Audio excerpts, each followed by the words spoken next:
Hörmətli izləyicilər, kanala abunə olub like etməyi unutmayın. Günün xəbərləri təqdim edir. Sabah neçə dərəcə isti olacaq?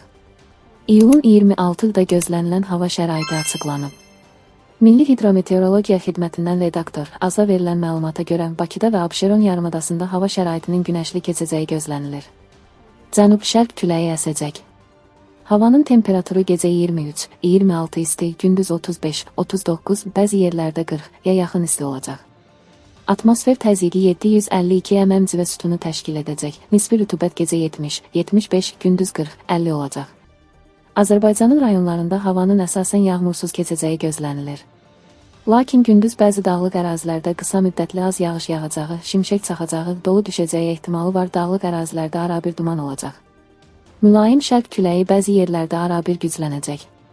Havanın temperaturu gecə 22-27 isti, gündüz 35-39, bəzi yerlərdə 40-41 isti, dağlarda gecə 15-20 isti, gündüz 25-30 isti olacaq.